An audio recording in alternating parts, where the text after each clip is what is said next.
All right, so we have a pretty difficult problem that we're going to conquer today. It's about bowling, and Fred F has some pretty cool scores across 3 different games. So the way I'm organizing this is I'm going to go ahead and separate each of those 3 games by their sentences and on different whiteboards here behind us. So let's just start with the first game, what we know. Well, first of all, this first sentence, in 10-pin bowling, the highest possible score is 300.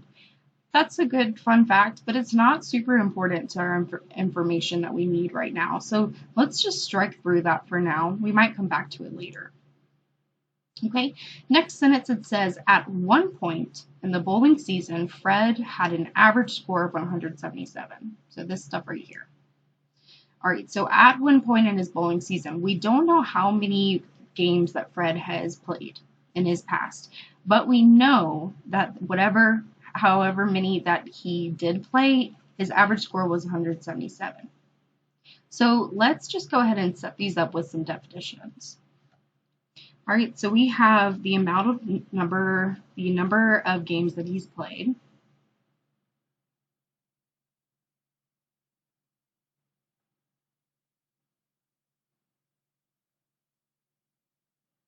And then we also have his average score.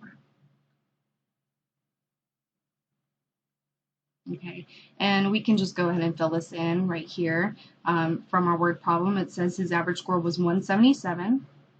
So 177. And since we don't know how many games he's played, let's just give this a variable for now.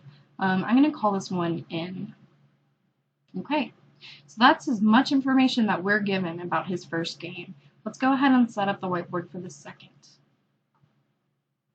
Okay, so I'm going to strike through that for now for organizational reasons. It kind of helps, focus. So this is the second game. In his next game, he obtained a score of 199, which caused his average to increase to 178. All right, cool. So again, we don't know how many games he's played, but we know that whatever this game is, this one, is the game after the first.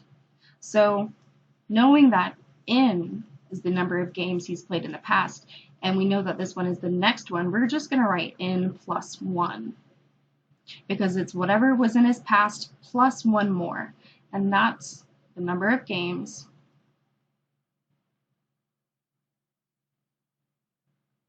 played. Okay, well, what other information does it give us? It tells us also that he obtained a score of 199 on this game. So let's write that down. We have 199, and that was his actual score of N plus 1. And I'm putting that in parentheses. Okay, and the other bit of information we're given is that his new average after N plus 1 is increased to 178. So let's jot that down. 178 equals his average score of N plus 1.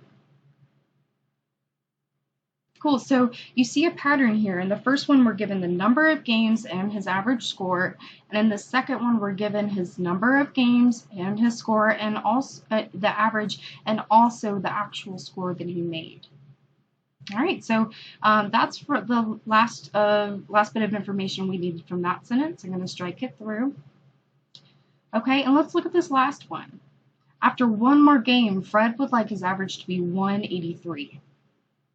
Okay, well, let's go back to this. Remember, we have N plus 1. Well, after one more game after that, that's just going to be N plus 2. Because this is 2 games after our first N game, and 1 game after our N plus 1. That's just going to make it N plus 2. And that is the number of games played. Again. Okay, and what else did it give us? It said that the average, he wanted his average to be 183. So let's jot that down as well. 183 is his average goal. Okay. Now, okay, we have all of the information that we're given kind of organized and defined. So you don't see any more, messy words. Let's just strike through that last bit of info. Cool. All right, so now let's move on to the actual question. So what is it asking? It's saying, is it possible for Fred to accomplish this? If it is possible, what score does he need in the next game? And that's talking about the last game. So what score does he need in his last game? Well, that's what we're solving for here. So I'm going to mark that as X, and that's the score of n plus 2, of our game number n plus 2. And I'm going to write n plus 2 here. Okay. All right, so awesome. So we have 3 different definitions for each game. 1, 2, 3, the number of games, the average, and the score. Okay, 1, 2, 3, the number of games, average score, and the score. Oh, but look, we're missing a definition here. Okay, so we know that he's played some amount of ends, some amount of games, and that's n. We know his average, but we don't know the amount of points that he's made on this game. So let's do score of game n. And we don't know what that is yet, so let's just put that as, let's just mark that as D for now.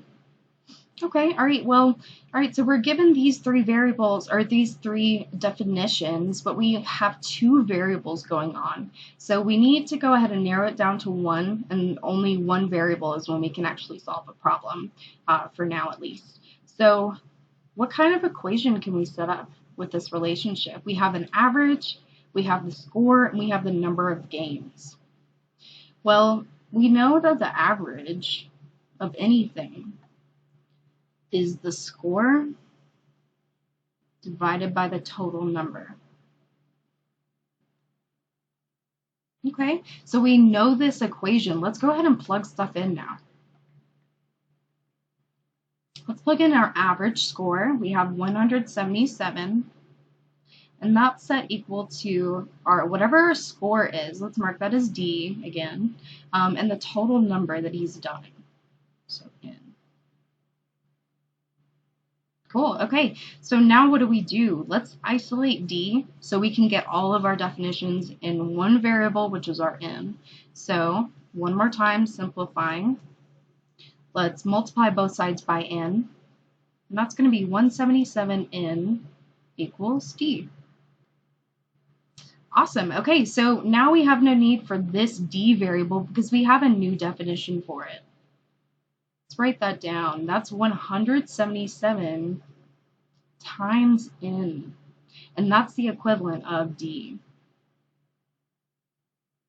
Okay, so D isn't important anymore. We just use that temporarily to figure out everything in one variable. Okay, all right, so now we have 3 definitions for each game, and we can use information from the previous game to figure out information from the second one. Because you see here, we still don't know what N is, but we're given both the average score and the score here. So let's do our formula one more time. We know, remember the relationship here is the average equals the score divided by whatever the number of games, so the total games. Okay, so let's plug stuff in this time, given this information. Well, our score here, what we're doing is we're finding the score of both this game and our previous one as well.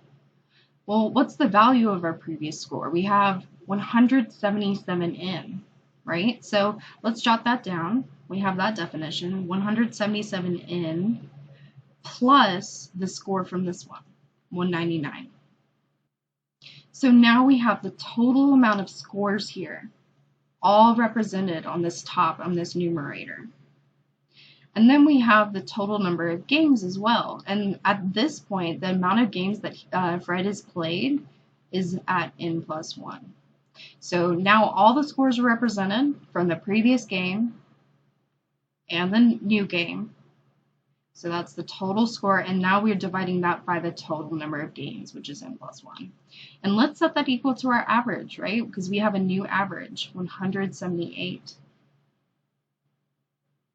All right, cool. So now that we have this, we can figure out what n is, because we're left with one variable, and we can solve this. So I'm going to pull up a new canvas, and we're going to solve the algebra from this. All right, so what I've done is I just moved our formula here and gave us more room with the new whiteboard. So now we're just going to solve for n. So basic algebra, remember what we do to one side, we do to the other. And what we're trying to do is just neatly unfold this problem so we can get n isolated.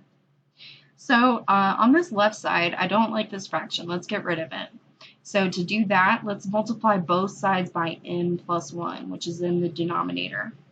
So by doing that, let's do n plus 1. And over here, we're multiplying n plus 1. Okay, so multiplying on this left side, these two n plus 1s cancel out.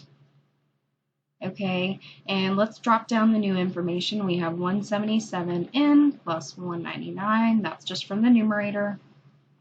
Okay, and now we have 178 times n plus 1. So let's go ahead and distribute that information. So what's 178 times n? This first one. Well, that's 178n. Okay, and then let's distribute again. 178 times 1. It's just plus 178. Cool. All right, so let's do some more isolation. So what I want to do is I'm going to bring all my n's to the right side over here. So to do that, we're going to subtract 177n here, and that's going to equal 0, so let's cross that out. And let's do that on this side too, 177n. Well, that just leaves us with 1n. Cool. All right, and now let's move all of our regular numbers, all our regular integers on the left side. So to do that, I'm subtracting 178 from over here, which is 0. And then I'm going to subtract 178 over here, which is actually 21. So boom, now we have 21, and that's our n value. So we know so much more now. If we go back to our first game here, remember we still have this definition, and that now is 21. So we know that he's played 21 games before this first game here. We also know that the total score that he's had in his previous past is 21 times 177. Well, that is a pretty big number, so I'm just going to go ahead and jot that down. That's 3,717. So what we did is we just defined these a little bit more, and we're going to use these new definitions to fill in some more information. Okay, so what happened to his second game? Well, if it's one after his first one, and his first one was 21, that means that this game is 22. This is his 22nd game. And on his 22nd game, he had a 178 average, and he scored a 199. Okay, cool. So now everything is defined here. We have solid numbers for each term. Let's go to our third one. Okay, so here's our third game. Remember, n, that was our 21 value, and this is 2 games later. So this is now game 23. All right, and we're given a solid integer for his average goal, so that's fine. And then we have x as his score for this third game. So remember our formula. One more time, we're going to jot that down. Our average equals score divided by total games. All right, so now let's plug stuff in one more time. So we have our average, that's 183.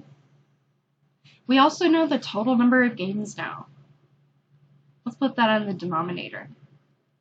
Okay, and now this is the tricky part. Okay, so you can't just plug in x up here because that's not representative of all the scores that he made over 23 games. So we've got to add up the score total from every single one of those 23 games.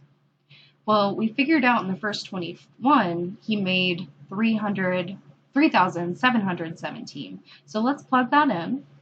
We have 3,717 plus what he made here.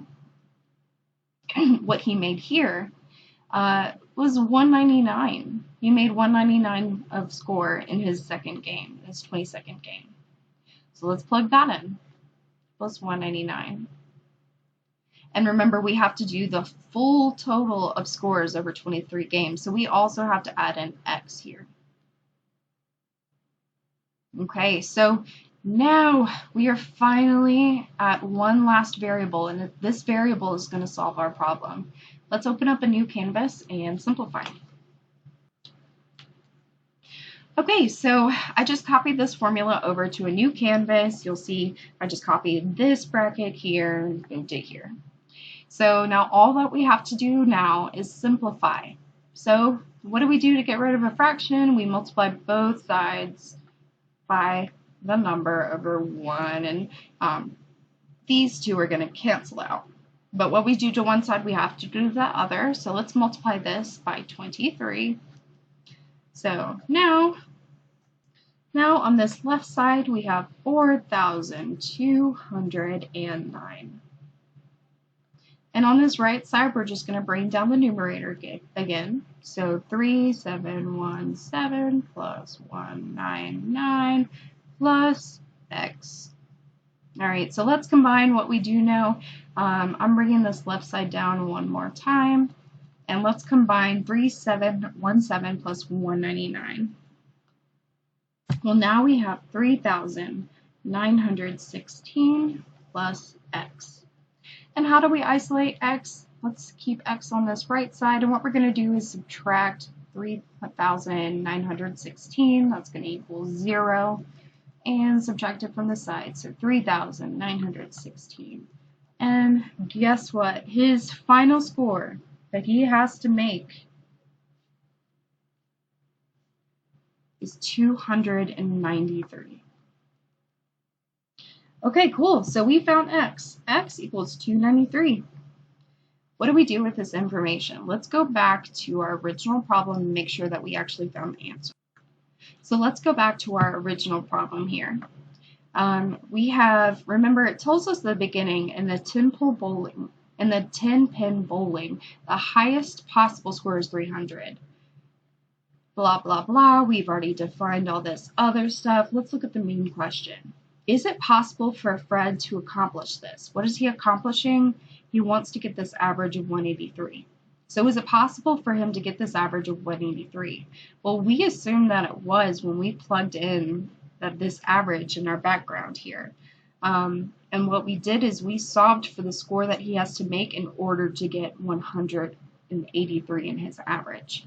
So what score does he need in his next game to make that 183 goal? Well, that's a score of 293, and that is a near perfect game because our total, if we read in that first sentence, the total highest possible score is 300. So this guy has to make a really, really good game in order to make his average goal. But yeah, that's it. That's on how we solve it. I know it's a lot to take in, but just kind of break it down step by step. Remember, we defined our terms. We pulled that out of the words, this complicated word problem, and we defined them. And we broke each factor down and ultimately solved our final variable, which was x.